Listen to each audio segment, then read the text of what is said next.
wasiat-wasiat keimanan. Pada pertemuan kita kali ini masih menjelaskan kewajiban orang alim, kewajiban ulama. Dia kudu tanggung jawab sama ilmunya.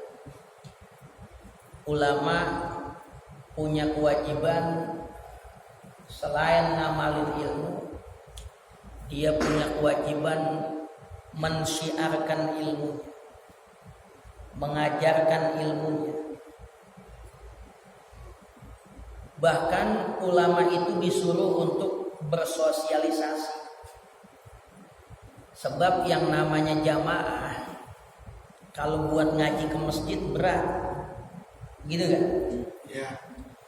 Makanya seorang ustadz, seorang kiai kudu begaul sama masyarakat. Kalau emang si tukang ngaji, dia kagak malu ngaji di musola atau di masjid. Nah, tetapi lebih banyak masyarakat ini yang emang kagak nanjak ke masjid sama ke musola. Jadi kalau emang ngajar di masjid, di musola, kira-kira kebanyakan yang ngaji apa yang kagak? Kebanyakan yang kagak. Nah, ini ulama kalau dia sebatas dakwanya cuman di masjid, cuman di musola, pahala dia dikit. Karena orang zaman sekarang ngaji di musola malas. Biar kata musola sama masjid wakaf engkongnya juga aduh enggak gitu. Iya enggak? Gua kata aja udah Dani. Nih.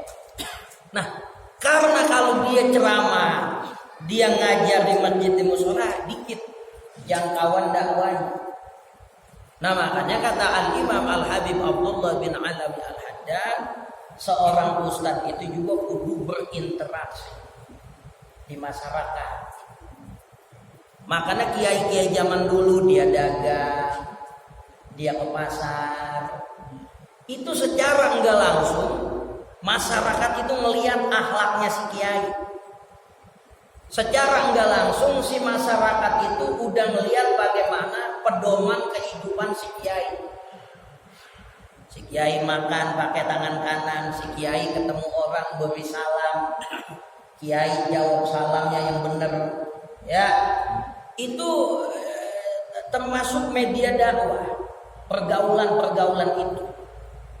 Jadi bukan hanya dakwah di masjid, bukan hanya dakwah di musola, bukan hanya dakwah nyampein pada takbir akbar, tapi dalam kehidupan sehari-hari interaksi kita, baik kita bertetangga, kita di pasar, ya, di tempat-tempat di mana kita kumpul sama orang yang namanya ulama, yang namanya orang alim, pasti ilmunya keluar. Tuh. Nah, ini kata Al-Imam Al-Habib Abdullah bin Alawi Al-Haddad, wa yazidu bayana lil umuri allati ya'lam.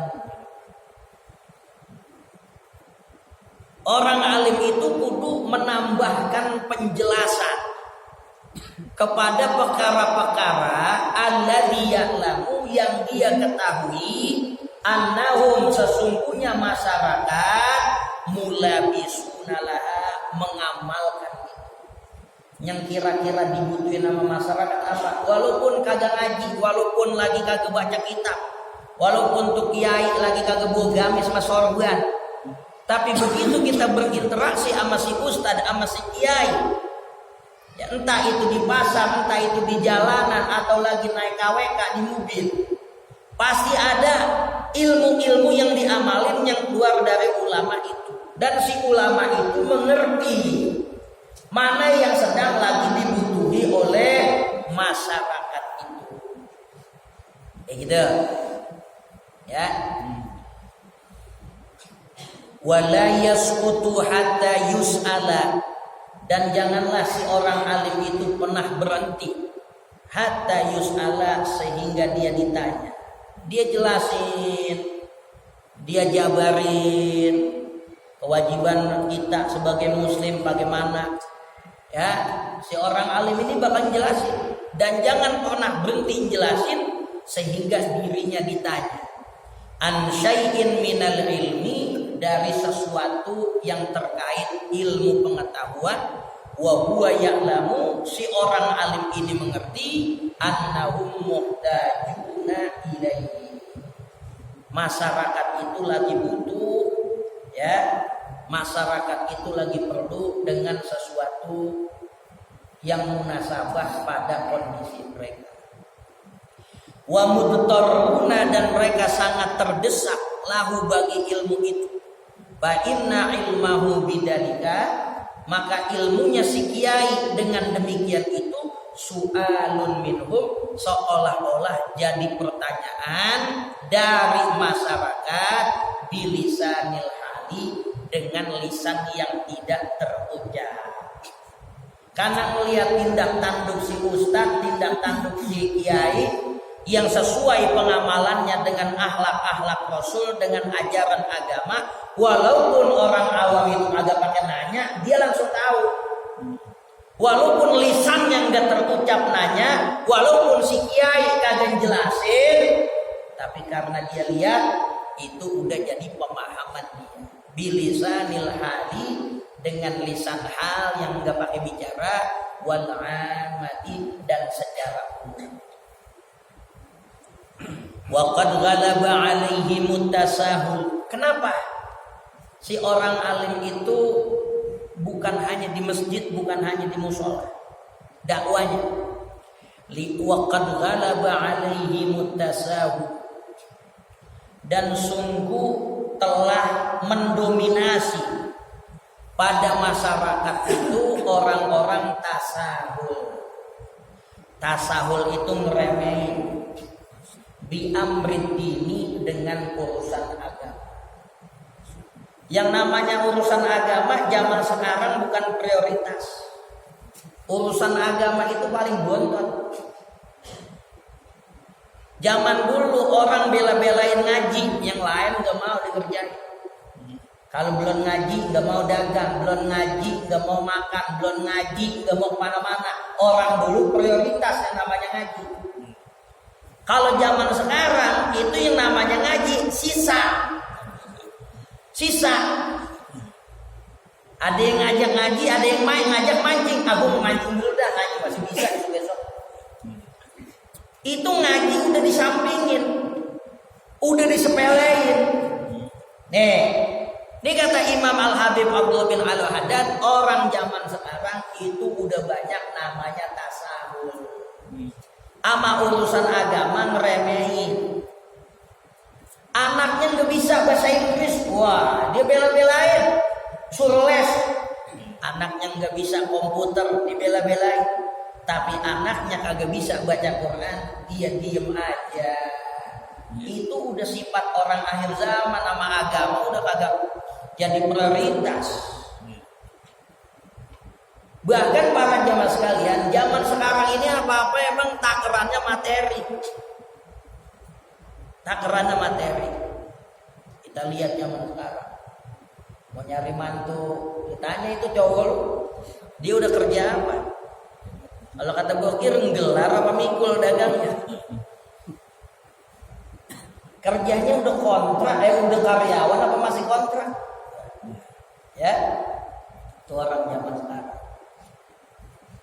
Orang zaman sekarang gitu. Wa idza khatabal ghaniyyu banati qaumin, wa idza khatabal ghaniyyu banati qaumin, apabila ada orang kaya datang melamar anak perawannya, raqasna minal masarrati wal bisyara, itu perempuan langsung menari-nari, jejingkrakan, kegirangan yang lamar dia orang penggede nih, duitnya banyak nih, ya. Begitu ada yang lamar orang kaya, raqasna minal masarrati wal bisyara, dia kegirangan kagak bisa tidur 7 minggu. Wa idza ja'ahul faqir walau taqiyan, begitu yang lamar dia, yang deketin dia, yang ngelancongin dia, lelaki orang susah, walaupun takwa, walaupun alim, walaupun pinter, susah, Zahabna ila salatil istikharah. Entar dulu ya, gua istikharahin dulu 8 bulan. Ini tipikal manusia yang dalam hidupnya orientasinya materi. Padahal tuh anak kalau kawin sama orang kaya, anak perempuan kita kawin sama orang kaya. Lah orang kaya kalau dia kaya, dia berasa mampu, dia cari bini lagi. Begitu kan kira-kira? Nyari orang yang mantul yang jadi potensi buat ke depan rumah tangga. Kalau harta sih bisa hilang. Tadinya jadi pegawai pajak. Ya enggak? Begitu aja ketahuan korupsi. Berhentiin, bukan berhentiin, jadi susah. Jadi ini tasahul. Orang sama ngaji udah kagak mau. Kalau yang namanya ngaji, padahal habis maghrib udah mandi, udah rapi, pada ogah. Giliran aja namanya dangdutan, menjepongan, habis asar udah mandi. Nih, ghalaba alaihi mutasahulu. Masyarakat itu lebih dominan ngeremehin bi amri dini, dengan urusan agama. Emang bulan Ramadan bulan penuh ampunan, ibadah dilipat gandain, ya enggak? Ya awal-awalnya doang, kesono sih masih mikirin pakaian, kue lebaran. Itu urusan agama udah jadi ritual begitu aja. Buang zaman kapan tahu orang orientasinya ke dunia. Ilman, baik secara ilmu, nggak doyan ilmu. Kalau begadang, apalagi sih pakai dimasakin tongki, wah, pada datang. Tapi yang namanya ngaji di masjid kagak mau. Wa amalan atau berbentuk amal ibadah, ya, ke masjid pengajian, enggak. Ke masjid ada qiyamul lail, acara muhasabah, kagak mau. Pada yang bagi lil ulama'i an yusahidun, maka enggak pantas bagi ulama itu bahwa mereka itu membantu mereka, bahwa si ulama itu membantu masyarakat ala dalika, atas perilaku nyepelein agama. Jadi jangan masyarakatnya udah kagak butuh agama, ini kiai kagak mengajar. Jangan masyarakatnya udah didominasi oleh urusan dunia, ini si kiai kagak mau bergaul. Sampai mau ngobatin orang sakit. Emang masyarakat lagi sakit, dia kagak obatin. Emang orang lagi tidur, dia kagak bangunin. Orang lagi tidur, gitu. Jadi sebuah kesalahan fatal di mana orang alim itu sendiri berpaling, berlari dari kewajiban dia mengajar, baik secara langsung di majelis taklim, di masjid, di mushola, ataupun dengan turun di masyarakat. Acara-acara kalau ada kiainya, ada ustadz, kan yang salah dibenerin. Ya enggak?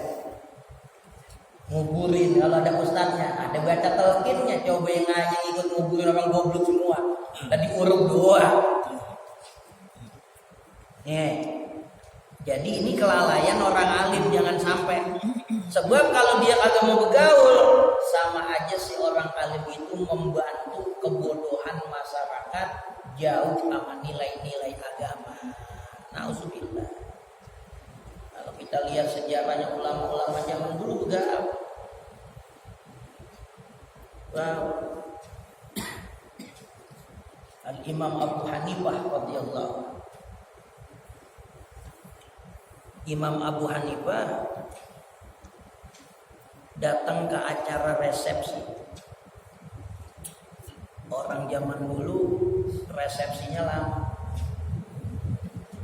Begitu acara resepsi, kan sunnah bikin walimah habis nikah, jima dulu, habis jima baru sunnah walimah. Itu yang namanya walimatul ursi, sunnah setelah ada kontak fisik laki bini. Begitu habis nikah. Ini ada di kampung, ada perempuan saudara kembar, ya sebut aja dah, si Tona sama Nori. Si Tona sama Nori. Ini si Tona sama Nori punya laki kembar, si Bokir sama Mali. Cerita nih. Begitu dia akad, dua-duanya nih akad. Adik empok kawin sama adik abang. Si Bokir kawin sama Nori, si Mali kawin sama Tona.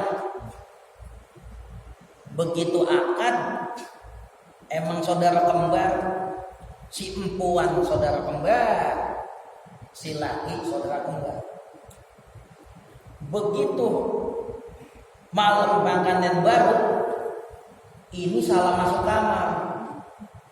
Si Bokir main sama Tona, si Mali main sama Nori. Sebab kembar dua-duanya nih. Si empuan kembar, si lelaki kembar. Kalau kembar kan mirip. Kejadian itu.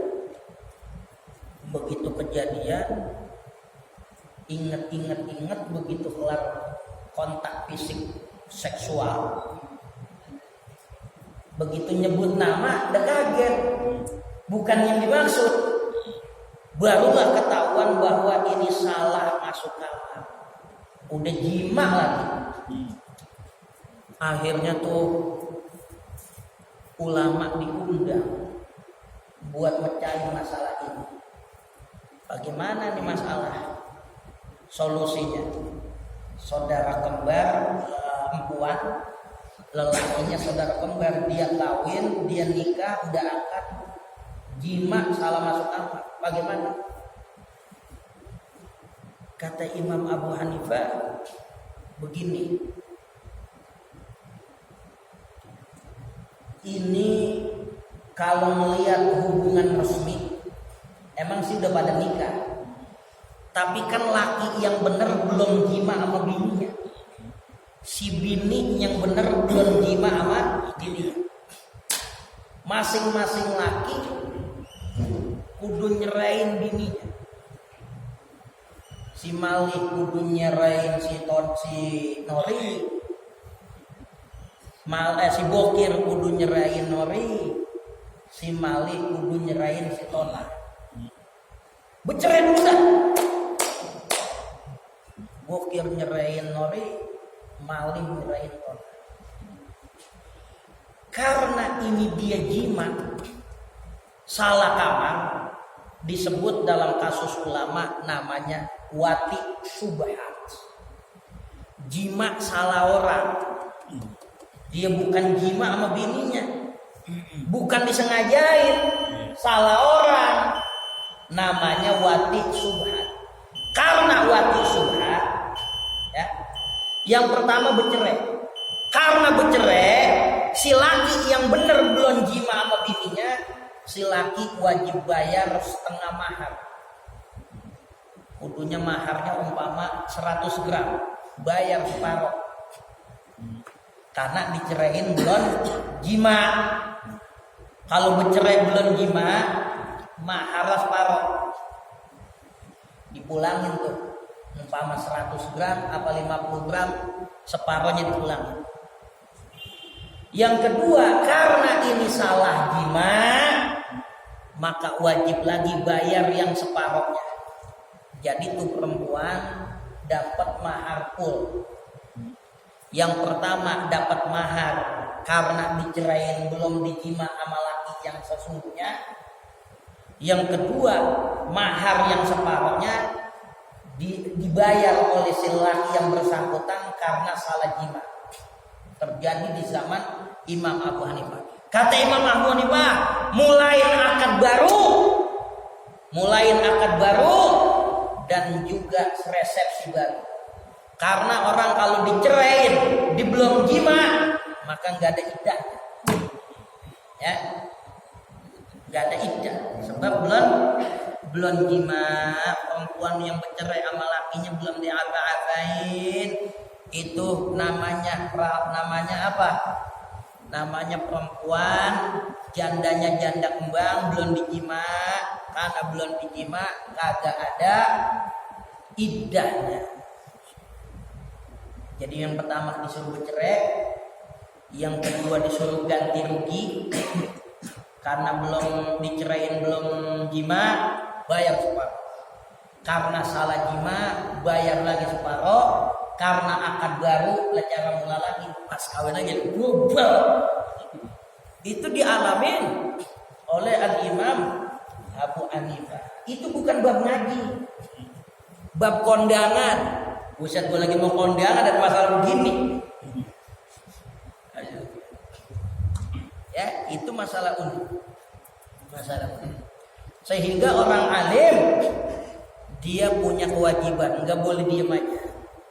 Orang jahil wajib ngaji, orang alim wajib ngajar. Wajib ngaji. Palian hali. Man lam yakun ya'lamu dha falyarhali. Man lam yakun ya'lamu dha falyarhali. Man lam yakun ya'lamu dha falyas'ali. Wa man lam yajid mu'alliman falyarhali. Man lam yakun ya'lamu dha falyas'ali. Yang kagak punya ilmu dia wajib ngaji. Falyas'ali, nanya sama ulama. Man lam yajid mu'alliman falyarhali. Kalau di kampung yang enggak ada ulama, maka dia wajib hijrah ke tempat di mana ada ulama. Enggak boleh ada kebodohan. Enggak boleh ibadah berdasarkan kreasi. Ibadah kita enggak diterima kalau enggak berdasarkan ilmu. Antaklimihim, dari mengajarkan masyarakat, wa irsyadihim, dan membimbing masyarakat, kewajiban ulama. Faya'ummul halaku, kalau itu enggak dilakukan sama ulama maka meratalah al-halak, kebinasaan, wa ya'zumul bala'u, dan menjadi besar musibah. Banyak orang nikah selagu-lagunya enggak sesuai dengan syariat. Banyak orang ngelakuin jual beli enggak sesuai syariat. Ini bakal jadi petaka yang menyeluruh bagi alam ini. Mudah-mudahan kita makin semangat buat menuntut ilmu.